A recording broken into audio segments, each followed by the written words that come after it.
Hey guys, VaulSC here. Today we're going to be talking about list building in infiNity, a fairly broad topic. I haven't come into this with a lot of prepared remarks, but I'm just going to have a conversation with you about list building because it's probably the one topic that I seem to get asked about the most. I have people like who are not, affiliated with me or friends with me, just randomly looking me up on Facebook and sending me messages like, "Hey, dude, here's my list. Like your channel, can you please review my list?" Same thing on the forums. This seems to happen on a regular basis. Um, on the videos that I actually post, we have a lot of people sort of asking me to put more content down about faction review and list writing review, and just generally about how to write lists. So I thought I'd just say a little bit about it in this video. Maybe do more videos in future, but this is going to be a bit more of a list building 101 and just some general, theoretical remarks about the topic in general and my approach to it.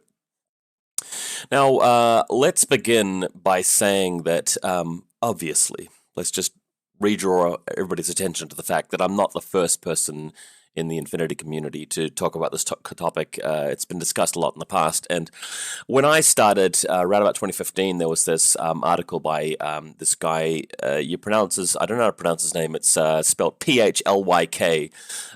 This infiNity dude, a lot of people know about him. He wrote this article here, which I'll link in my video description. What I'm trying to do right now is I'm not trying to glorify this guy or his article. I'm just purely trying to say that this is fairly textbook infiNity list writing, and if you're just brand new, or if you feel like your lists are terrible and you've got no idea what you're doing, maybe just start by reading this first, because I don't have a lot to add to the general textbook basics here. I am just going to be talking a bit more in terms of flavor. If you really just have no idea what you're doing and you just want, your basic textbook idea of theoretically how to actually put together lists properly, just have a read of this article and this will more or less go over it for you. So I won't have a lot to add to what is being said there, but I do want to talk about list building. List building, man, it's almost like writing lists is just as much fun as playing the game. I love coming home and just opening Army 6 on the PC or the app and just coming up with stuff just for fun, because you're sitting there and you're imagining yourself winning games and fielding models which are cool and coming up with sick combos and stuff. And this is the same for a lot of strategy games where list building is a thing. In deck review, all the collectible card games, people like going over what's going to be in their deck and stuff, because it's not a win-lose thing. You're just sitting there by yourself and sort of tweaking things and imagining what your list will be like. And the process of doing this can actually help you win in the long term, because it makes you more prepared. It increases your understanding of the game. You see little rules and nuances and stats of models that you didn't know were there before. So I think that's the reason why people are into this so much. Anyway, still ranting at this point. Let's start talking a bit of theory. So the question or the comment that I see quite a lot about lists in infiNity is that there's no such thing as a bad list. What do you guys think about that? There's no such thing as a bad list. Every list is effectively a good list. Now, I know what people are trying to say by that, but if we take it at face value, what would that actually mean? Is there no such thing as a bad list in infiNity? Well, let's put that to the test. Let's jump into a good old vanilla Pan-Oceania. And what if I was just to go, cool, I'm going to go to the Fusiliers and I'm just going to take so many Fusilier hackers that I take up the full SWCs of the army, and then I'm just going to add paramedics until I get to 300 points. Oh, sorry, I'm going to have to drop one paramedic and turn it into a lieutenant, otherwise the list isn't legal. So what if we do that, guys? Have we got a good list? Is this a good list? Is it possible to create a bad? Well, surely, hey, if it's not possible to create a bad list in infiNity, then surely this must be a good list. It's got 19 orders in it, so you're spamming them. You've got plenty of orders to spend. But the thing about the hacker is that you get 18 points out of him for sure. He's great at doing that. If he's got an army to actually hack, if he's got stuff to put assisted fire on, that's great. If he's got airborne deployment troops to help with control jump, that's great. Or if he's got heavy infantry to help with fairy dust, great. But this list doesn't have any of those targets, right? So his hacking's wasted. Also, the redundancy of having 12 identical hackers isn't great, is it? Also, it makes, 12 of your guys vulnerable to killer hacking, and these guys are not very good at surviving against killer hacking. And if you come up against even a single TO camo sniper, the list is still 12, but the -3 for long range, -3 for cover, -6 for TO camo, so they can't actually hit at all. They cannot actually fight the TO camo. So is this a good list? Well, I think for the reasons we've talked about, it's going to be a no, isn't it?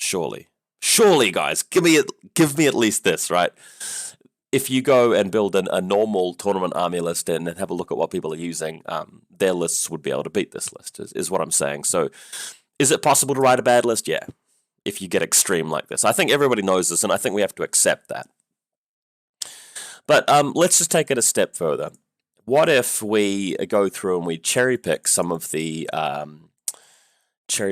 profiles that people don't use that much? Let's take a Neoterra Bolt Lieutenant, and we'll take like a normal combi shotgun guy as well. We'll take a couple of them, and then we'll take a NIS hacker. Great, got one of those guys. Joan of Arc. No, we're gonna take a Hospitaller Knight with just a combi rifle. Cool, chuck him in there as well. And I don't know, let's take a Total Reaction Mulebot. The Locust is pretty cool. Let's just go straight ahead and take an Assault Hacker Locust. And I'll take the Heavy Shotgun Peacemaker. Great. What else can we take here that's cool? If we go to the order sergeants, is there anything there? No, I'm not going to take an order sergeant. I'm going to take a Bagmari, paramedic, and we'll take Lieutenant Stephen Rao. Why not? Chuck him in there, the non-lieutenant version of him. Got a Aquila Guard. Yeah, we could take an Aquila Guard. Multi-rifle. Sure, why not? Oh, we're already at 300 points. Why is the list not legal? Oh, okay, so because of backdoor, great. We're not going to get into that topic again, so we'll take the Bagmari Lieutenant guy out. Let's just chuck another Bolt in there. So we've got 22 points. Cool. All right, so this is a legal list. Is it a bad list? Thought there weren't any bad lists. Let's have a look through it. So we've got 3 Bolts at 22 points each with just combi rifles. Okay, sure, great. We've got some MSV2 in there. In fact, we've got 2 models capable of MSV2. So, yep, no problem with smoking. What's it? Got a Knight Hospitaller. Yeah, he's got some good stats. Got ballistic skill, great. Locust Hacker. Well, he's going to come in real handy for hitting buttons and stuff like that. He's going to be doing our specialist role. Peacemaker. Damn, that guy's a good profile. So he's got an Orc spot and he's really good at attacking things. So we've got attacking covered, fast attack. And we've got another Bagmari paramedic. So he's got a little bit of MSV and he's got a little bit of button pressing, and he can doctor people with his being paramedic. So what's not to love about this list? Well, we haven't used all of our SWCs, cool, but hey, I thought there weren't any bad lists, so surely we'll be all right here. I think, sarcasm aside, we can sort of see that although we've got certain things to play the various roles here, it's still not looking that great. Peacemaker, okay. Yeah, you're a limited assertion list. You can attack them pretty much straight away because you're halfway out through the table. But the thing is, I mean, the Peacemaker is still going to be vulnerable to being hacked, and as soon as he comes into a line of sight, fire lane, where he has to shoot at something beyond 8 inches, he's not really going to do very well in the face-to-face, even when it's your active turn. Because the flamethrower is going to be out of range, and the heavy shotgun's not really going to get any bonuses, and he doesn't have ODD like the Bulletier does, so he might not be able to fulfill that job as well as other things we could take in this list, surely. We've got an Aquila Guard and all the Bolts and the Knight Hospitaller, but the thing is, none of them do the long-range job particularly well. We've got nothing in this list which can actually shoot effectively beyond 16 inches. So if we're up against the TO snipers we've been talking about, yeah, the Aquila can do it, but it's just that he's -6 for all shots because of long range and cover. So wouldn't it have been better if we just put in something with an HMG, surely? So I think we still have an argument here that there is such a thing as a bad list, even if we sort of cherry pick a range of different profiles. Even if we're not going with the pure like Fusilier spam redundancy, I mean that's a terrible list, but this list is still pretty bad. I'm gonna put it out there, guys. I think that we've got an example of a list that most people wouldn't really take, or at least they'd change a few things about it. Surely, I mean, you're running bolts, but you're not running NCA. Your locust is very vulnerable to killer hacking. Yes, you've got a peacemaker, but there's nothing to give him assisted fire. Your hacker's got an sorry, I take it back. The NIS hacker. You're paying 38 points for both the hacking device and the MSV2, but you've already got a guy with that range band for MSV2 in the form of the Aquila, so you don't really need the NIS as much in this list, so why not just take a Fusilier hacker and save like 20 points? So I'm trying to make the point here, guys, that you definitely can write a bad list. Let's have a look at a list which is a little bit more solid for comparison. So let me just go and cherry pick some decent profiles, things that people take quite often. So let me go back to our hacker, but we'll only take one of them this time. And we'll put in a lieutenant and just a decoy lieutenant, just to make it a bit harder for opponents to spot him and assassinate him. Also, 10 points is a really good cheerleader model. As you can see, we're giving reasons why we're taking various different things. Then we're going to go over to the Swiss Guard. We're going to put in an HMG Swiss Guard, just because for that role of actually shooting things from a decent 16 to 32 range, which is a very common range band in infiNity, we've got the man for the job. Swiss Guard doesn't need any help. Active turn, there's pretty much nothing in the game he's not going to be able to beat in that particular shootout, so he's in there. If they've hidden all of their guys in total cover, though, we're going to be wanting to go over to their side of the table, so we'll grab our Bulletier, we'll give him the Spitfire. He can receive assisted fire from the Fusilier hacker, so he's very, very good at doing that. Crocman, we're going to take the basic forward observer. Really good thing about this guy is that, he's hidden. He's got a willpower 13. He can shoot. He's got an X visor. Really good at button pressing. To assist him, we're going to go and grab a Hexa killer hacker, just because that's going to synergize with our deployable repeater, which you can put down. So Crocman can move into range, put down the deployable repeater. Hexa hacker can take out their hacker. Quite good at doing that. Really good to have a killer hacker in your list in general, just because how powerful they are at the moment. Then we're basically going to go in and add some cheerleaders. We'll take 2 Fugazis, because these guys, with their mimetism and flash pulse, are better at actually surviving and being a cheerleader that's not going to go down as easily. Once that's there, we're also going to take a NIS multi-sniper, because, let's face it, we may run into a bit of trouble with lists which have a lot of impetuous spamming smoke, your Morlocks and your Gazi Motiwa and your Dacherazzi. That NIS might come in real handy against that sort of stuff. Having said that, if you leave him out there to just provide arrows, he's going to get shot by an HMG, so naturally we're going to go and put in our trauma doc as well. And we may even put a machinist, just so that we're able to complete classified objectives, which require us engineering things and reviving structure points. The decharges there can be useful. So we've got those guys in there as well. I quite like the crack op, and instead of doing that, we're just going to throw in a couple of forward observing auxiliaries. That's really going to help us defend our deployment zone, and they act as specialists as well. We've got 3 points left, so we could put in a Warcore, or we could put in a Pelbot. I'm just going to go for a Pelbot in this case. The reason we're going to put in the Pelbot is that the Trauma Doc is going to be sitting next to the NIS to help revive the NIS, but also the Swiss Guard in case the Swiss Guard takes some crits and dies. So with the list we've put together now, we can change the groups around a little bit. The sniper may be in the second group and one of the auxiliaries in the first group.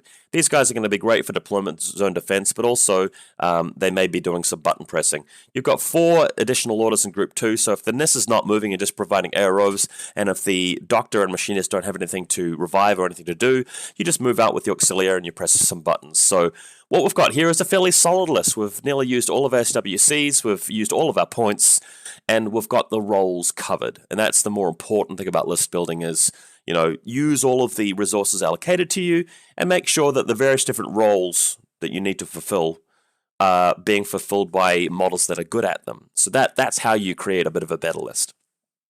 Is this the best possible list it could be? I don't personally think so. I mean, if I'm going to write this in my own personal style here, I'll probably remove one of the elements of this and flatten it out to add more specialists in there so that I can get up to about 15, 16 orders. I think my list would probably dispense with one of the auxiliaries and put in maybe a Mulebot instead because he's so cheap, and then maybe something else that's fairly cheap, like getting the Warcore or the Tech B or something in there, just to expand it out a little bit. just because I don't feel like I need both the auxiliaries, but we're getting to fine-tuning now. We're not really talking theory anymore. So, in my personal view, there are good lists and there are bad lists, and it's really just a matter of whether you are being efficient, with your list construction, so to speak. Let's talk theory for a moment. So, my idea is, or my thinking about infinity list building is that no two games of infinity are the same. You're going to come to your next game and the terrain will be laid out a little bit differently. There's going to be different fire lanes and different distances and different verticality and different amount of hiding places in your deployment zone. And then on top of that, you might be playing a different mission from the one you played last time. You might be playing a different opponent. Even if you are playing the same opponent again, you guys may have chosen different lists. So there are so many different variables that there are going to be an infinite number of possibilities in your infinity game. So how do you possibly prepare for all of the variety? Well, that's just one way of looking at it. In actual fact, even though every single game of infinity is going to be different, there's another way of looking at it. In actual fact, there are going to be certain recognizable scenarios and circumstances and situations that keep cropping up in infinity again and again and again. These are going to be identifiable, they're going to be predictable, and you're going to be able to exploit them by building a list which anticipates these particular situations and dealing with them. So when we work towards writing the best list we possibly can, what we want to do is have these situations in mind, know what they're going to be. And I think this is what actually trips people up, not just the novice sort of new to infinity players, but even people who've been playing a long time but don't win very much because their lists aren't really built to handle, the kinds of situations they're going to be coming up against. This is what we need to talk about. So let's talk through the first one that I had in mind. You show up for your game, you deploy your army, your opponent's deployed their army, and you get into the first turn, and maybe you're going first, or nothing happened at their first turn, and now it's your turn to act. And you notice that in their deployment zone or somewhere on the table, they've deployed something designed to shoot you in the reactive turn, an ARO piece. They've got some sort of TO camo sniper or a Yanhuo with missile launchers or a link team with a sniper rifle or a missile launcher or a total reaction bot. And you have to deal with this thing, which is just locking down all these large fire lanes because it's a fairly open table. That is a kind of situation that comes up again and again and again and again in infinity. So when you're building your list, you have to know that it may be a possibility that you may have to deal with that. So that is a situation that you can prepare for and you can exploit. And if you know that that's likely to come up in a lot of games, well then, simply by taking a model with an HMG that's really good at shooting it, you are ready. So you show up and your opponent's got their guy in the link team with the sniper rifle or whatever it is. Bring out the Swiss Guard and shoot at him. Or the Aquila Guard with the HMG, or your tag, your Jotun, or your Cutter, or your Seraph, or whatever it's going to be. Note that in this particular example list I've written, you can remove the Swiss Guard and sub in one of your favorite tags and remove something else in the list, and you've still got generally a good list intact. So that's the first thing you need in your list. You need something that fulfills that role of shooting at that long range band with a lot of reliability. It helps if that's a 2-wound model, but it doesn't have to be. The reason why having a 2-wound model is nice is that if you do get shot, you've got your doctor thereby to actually bring him back so you can have another go at it in the active turn while the stats are still good for you. Having said that, I mean, another thing that fulfills that role, for example, in LF is just like your Dakini HMG, which has got remote presence, or in Onyx, you may have a Unitron with Plasma Sniper. And again, these guys, if they're shooting that annoying model in the enemy team and they roll a crit and your guy goes into unconscious state, you can revive him with your doctor. And that's the plan. That's how you're going to get the better of your opponent. And that's how you're going to punish somebody for having a model that can just be shot at straight away. I'm not necessarily saying that that tactic of simply deploying a guy there to do arrows is always a bad thing. If you know what you're doing, sometimes that is the right thing to do. But you need to, as the active player, you at least need to be prepared for that. So another situation that's going to crop up a fair bit is playing on a table where you can't really see anything of your opponents straight away. They are basically deploying their models very carefully and cagily behind total cover.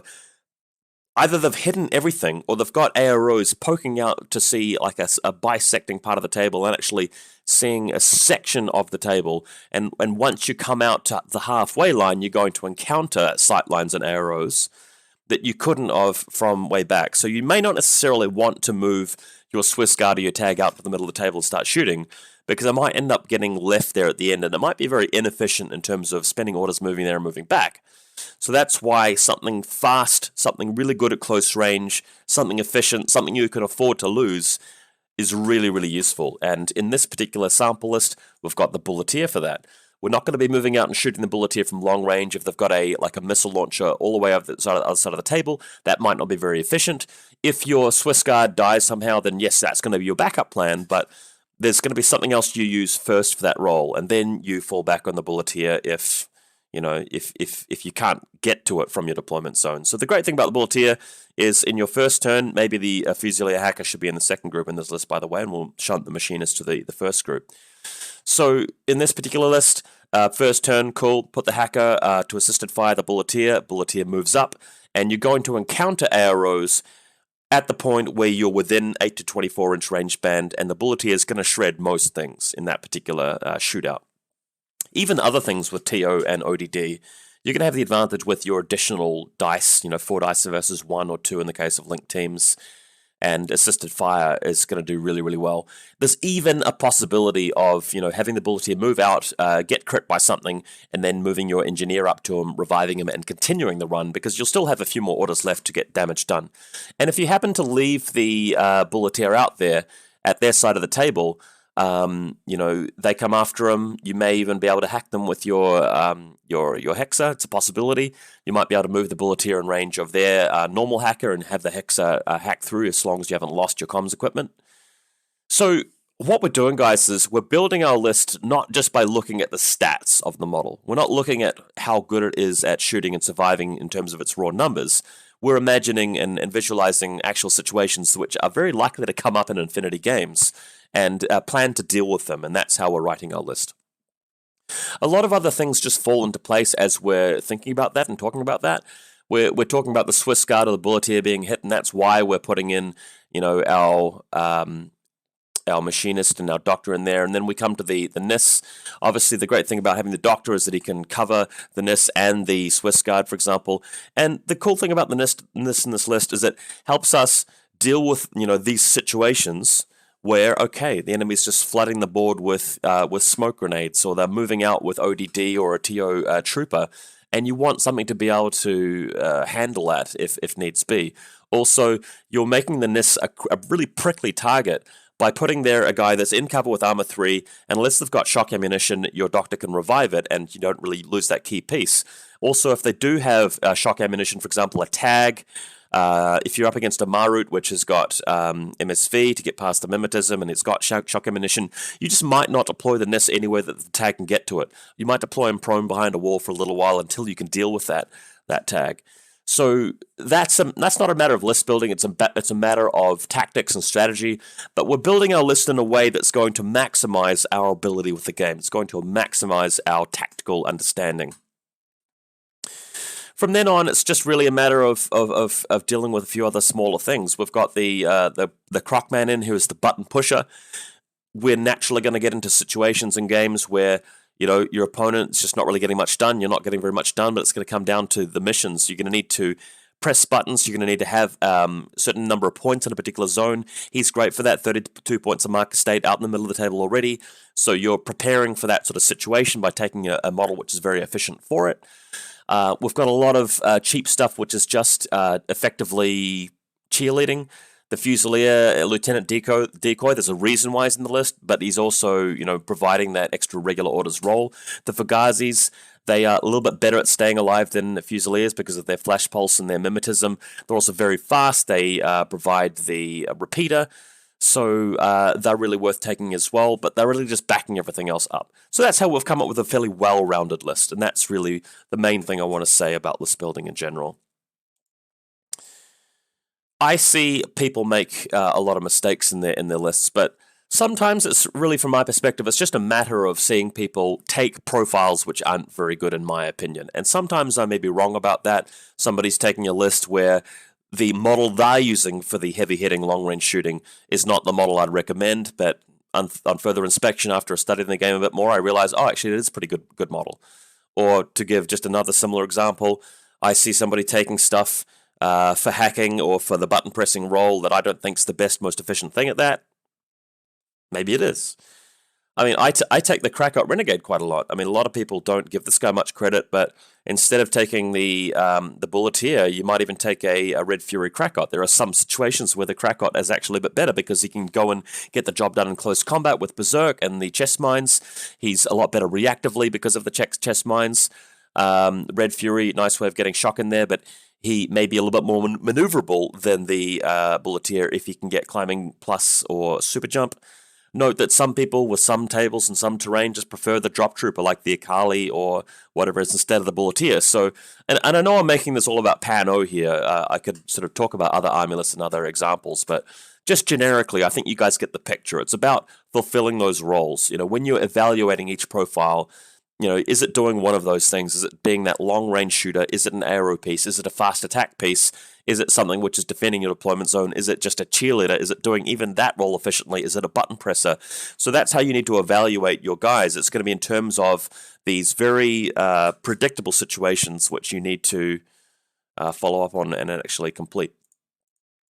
I've done a number of videos on specific factions, list building, and so forth, so I might do some more of those in future. But I think for people who are at a bit of a loss about how to write lists, again, recommend just going through the textbook basic sort of stuff.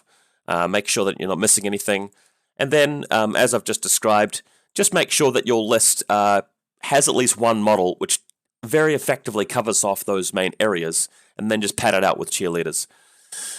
Before we finish, I think I'll just finish off by commenting about number of orders. At the moment, in the current ITS, it's actually not a bad idea to make a 10 order list if you are going to be taking advantage of the limited insertion thing where you can't lose 2 of your orders straight away. So that can be a good way to go if you're making a heavy infantry link team, which is just going to move out and smash them, or if you're going to be facilitating a very expensive model like a Avatar or Marut or a Cutter. You're going to be building your list around one of these guys. So by all means, make it a 10 order list. Plan on actually doing a lot of damage in that first turn, or being very good at reacting in the second turn without losing many models. And 10 order list, fine, you can still win with that. If you're going to be making a 20 order list, which is where you're just going to be maxing it out, your plan is basically to go through and take as much cheap stuff as you can, but take the really efficient cheap stuff. If we're going to the Yuching sort of stuff at the moment, let's just make the cam a bit smaller. So if I go and I grab Guangxi control device, I take 1, 2, 3, 4 Guangxi. I'm also going to be wanting to take a whole bunch of Shaolin monks. I'm going to take 4 of them, in fact. 1, 2, 3, 4. I'm going to be taking the only flash pulse bot that you can have. We'll chuck in a Rushi as well while I'm at it. I'm going to take a Minesweeper bot. I'm going to put in a ninja, since you always want the killer hacker ninja. Maybe 1 forward observing Guilang. In terms of lieutenant, I'm definitely going to be wanting a Zanchi lieutenant and a decoy, for example, and a Zanchi hacker for the Rishi. And maybe we'll pop in a Krakot there to get some attacking done. So we're up to 18 orders. We're only spent 200 points, but we're doing this by taking a lot of cheap but efficient stuff to begin with, and then maybe once you got up to about 200 points, just start removing a few of the things that you don't need and substituting it with models which are a little bit more powerful. Or if you want, I mean, we can just go in right now and take the Hack Tower, chuck in the Executive Order Hack Tower. I'll have more to say about this guy in a future video, but what you've got here is one model which they can't really kill because it's hidden. And then when it's your turn, you can move out and you've got 20 orders to do what you need to with it and start moving out and bashing people. Well, the other way you can do it is chuck in the Xian Warrior and have a lot of smoke put out there for him. Then the Xian moves out. If you like the idea of having a lot of orders, especially if you play in a meta where you have a lot of terrain, maybe if you're an Ariadna player or something like that, just play around with getting to the full 20, because that way, if your opponent is going second and they deplete one of your order pools by 2, you've got your other order group to have 20. What I'm trying to say is make sure that you fill out the combat groups completely and then add something powerful that can actually have 10 orders spent on it in each side. So with Imperial Service, I've got a 10 order combat group with the Sujian, and then the other 10 orders is going to have like a Garuda in it. Or one of the groups has got a wooming link team, which is crazy powerful, and then the other 10 order group can have, for example, use the command token to switch the link team from the wooming over to a Guangxi group who just uses 10 orders to move out, or a ninja, or a what do you call those guys? Let me go find them. This guy, the Kanren. Because these are models which can do a lot of work if they have a full 10 orders spent on them. So if you're going spam, that's how to do it. Just make sure you've got one thing in each side. I even ran an NCA list in a tournament once, which had 20 orders and 2 bulleteers each side. Because effectively, even if my opponent used his command token to negate 2 orders, that's 18 orders worth of bulleteer. Well, actually, it's not really. It's more like 16 orders once you factor in the assisted fire, which is going down on them. But still, 16 orders on bulleteers. Your opponent has to be defending really well for them to not get shredded by that, because you're moving out straight away, you're getting into line of sight of things straight away, and you're just ripping into them with that really, really powerful attacking piece. If you don't want to go the full max 20 orders, and if you don't want to go 10 order limited assertion, my recommendation is that unless you really know what you're doing and you've really got your list worked out, is try to get to around about the 15 to 16 order mark. And the idea here is that your 10-man order group is going to be your main, business unit. That's going to be getting a lot of the work done. But your additional 5 or 6 orders is still going to get a lot of work done. You're going to be able to put in one model in that group, which is just going to be surrounded by cheerleaders. So you can have your doctor and maybe your sniper and whatever it is in that secondary group. But if you have one thing which can do a lot of work in terms of winning the scenario, like a infiltrating camo specialist, then your first group can be doing a lot of attacking and getting a lot of work done in terms of controlling the board, and then you've still got half a dozen orders left to go and press buttons, and you're making a lot of efficient use of your pools. One mistake I see from some people is that they fill out that secondary group, but they've got nothing to do with it. So they do all of the work with the business end 10 orders, and then they've got like 2 or 3 or 4 orders left, and there's just like a doctor and a sniper, and they can reposition a few things, but nothing's getting done. So put something in there which is going to actually do some work towards the mission. Also, with irregular orders, when I play Hakislam, I usually put maximum of 1 irregular order in group 1, or if it's a really big list, 2 of them. And then fill out the secondary group half with irregulars and half with regulars, so that the irregular order troops have a little bit of extra steam if they find themselves in a good position. If you've ever had that Gazimatir which moves out to the middle of the table, and there's a whole bunch of guys nearby to jam or hit with the chain rifle or whatever it is, the Emirat, it's really beautiful if you've got a few extra regular orders to move them out there. Or if you've moved your irregular orders forward and they just need to come back again so that they don't die the next turn, you can use your irregulars and your regulars to get them back into a better position. Even coordinate them can be really good to have a few there for the coordination.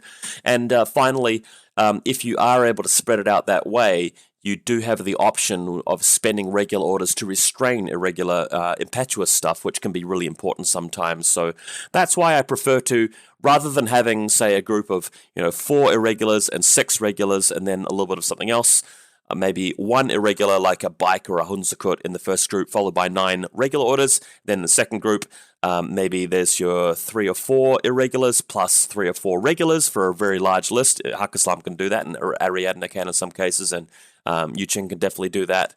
Just gives you a bit more control over your list. Hopefully this sort of stuff made sense. I want to cut it there. I've been talking for a while. My plan in this video is just to have a general sort of overview of a bit of a directional discussion, sort of pointing you in the right direction for list building. We'll get into more specific stuff in another video, but hopefully this helps. One last thing, guys. I know that you have been contacting me on Facebook, on the forums and email and whatever, asking me to review your lists. Yeah, I'll always give you a friendly reply to that, but rather than me critiquing your list and making you feel bad and sort of, getting into a bit of an opinion, subjective sort of discourse with you, the best thing to do really is just to analyze it yourself and play some games with it and really understand it and understand principles of what makes a list good or bad before you sort of ask for somebody else's subjective opinion, because that may not be the best way to go at the end of the day. Catch you guys next time.